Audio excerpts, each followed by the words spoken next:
حصہ نظر طنز و مزاح کا سبق مطلب پورشن آپ کا شروع ہو رہا ہے، جس میں آپ کو یہ بتا رہے ہیں کہ طنز و مزاح یعنی کہ مزہ طنز کس پہ کرتے ہیں، ہم طنز کسی پہ کرتے ہیں تو وہ طنز ہوتا ہے، ٹھیک ہے، اور شدید قسم کا کرتے ہیں تو وہ لوگوں کو برا لگتا ہے، لیکن اور ادب میں طنز کا مقصد اصلاحی ہوتا ہے، یعنی کہ ہو سکتا ہے ہم کسی کو ایسی بات کر رہے ہیں جو اس کی اصلاح کے لیے ہو، ٹھیک ہے نا، اور مزہ وہ ہے جو ہنسی مذاق ہوتا ہے، تو یہ دونوں آپس میں دو لفظ ہیں جو مل کے بنے طنز و مزاح، ٹھیک ہے نا۔ اب اس سبق کے جو یہ سبق نمبر 12 ہے اونہ، اور ان کے مصنف کا نام ہے مرزا فرحت اللہ بیگ۔ مرزا فرحت اللہ بیگ کی حالات زندگی میں ہم کو ریفرنس سے بتا رہی ہوں، فیصل ریفرنس سے۔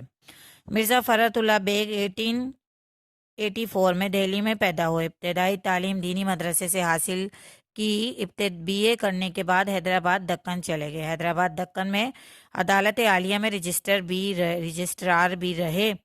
ترقی کر کے مددگار معتمد داخلہ مقرر ہوئے۔ 1919 میں پہلا مضمون لکھا جو آگرے کے ایک جریدے افادہ میں چھپا۔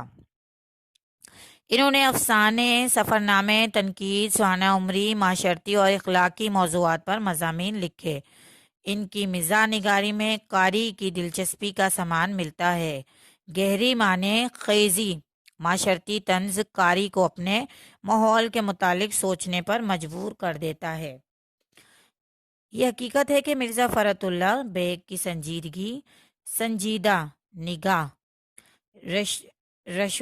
رشوں کو اردو میں زیادہ مقبولیت حاصل نہیں ہو سکی، جبکہ ان کا مزاحیہ اور طنزیہ تحریروں کو زیادہ پسند کیا گیا۔ ان کے مضمون میں 7 جلدیں چھپی ہیں، یعنی کہ ان کے 7 مضمون ہیں جو کہ شائع ہوئی ہیں۔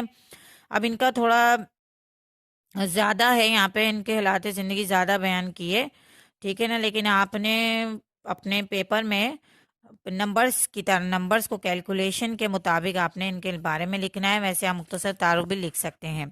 اچھا، مختصر تعارف بھی ہے یہاں پہ بیک سائڈ میں پیج نمبر 92 میں، لیکن میں آپ کو خلاصہ بیان کر رہی ہوں۔ خلاصہ یہ ہے اس کا کہ یہ ایک مضمون ہے، ٹھیک ہے، ایک مضمون کی طرح ہے۔ مضمون جیسے اونہوں میں کہتے ہیں نا کہ اونہوں سب سے زیادہ زور طالب علموں میں ہوتا ہے، یعنی کہ آپ لوگ اتنا زیادہ یہ ورڈ یوز کرتے ہیں، کیوں؟ کھیل کود میں وقت گزارتے ہیں، سمجھاؤ تو کر کے اپنے، یہ آپ لوگ کے لیے تو بڑا انٹرسٹنگ چیپٹر ہونے والا ہے، کیونکہ آپ لوگ ایسے ہی ہیں نا، ٹھیک ہے نا، امتحان میں فیل ہو تو کر دیتے ہیں، کیونکہ کھلانے پلانے کو باپ زندہ ہے، اگر مر گیا تو موج مستیاں کرنے کے لیے جرات تو ہے۔ یہ میں نے ساری باتیں آپ کو کلاس میں اپنے لیکچر کے دوران میں آپ کو ساری باتیں بتاتی رہتی ہوں، لیکن آپ سن لیں کہ جو مصنف ہے وہ بھی یہی کہہ رہے ہیں آپ سے۔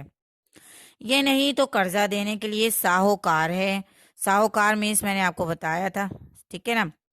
ملک میں باہر جانے کا کسی نہ کسی طرح انتظام ہو جائے گا۔ فیل ہونے پر والدین بھی کرتے ہیں، ٹھیک ہے نا۔ وہ سمجھتے ہیں کہ بچہ بھی فیل ہوا ہے، دل ٹوٹا ہے، یعنی کہ بچہ جب فیل ہوتا ہے نا تو خود سے ہی پہلے ڈرامہ شروع کر دیتا ہے تاکہ گھر والے کچھ نہ کہیں۔ بعض بچے رونے لگتے ہیں، بعض بچے مختلف قسم کے بہانے کرتے ہیں۔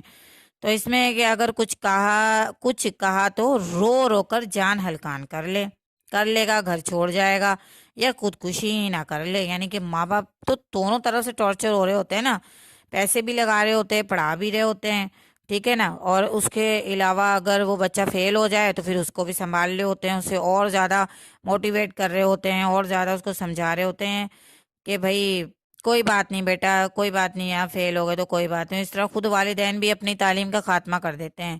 اب والدین بیچارے ہوتے ہی مظلوم ہیں نا، وہ تو اپنی ہر خواہش، اپنی تمام چیزیں رد کر کے صرف اپنے بچوں کی پرورش کرنے میں لگ جاتے ہیں۔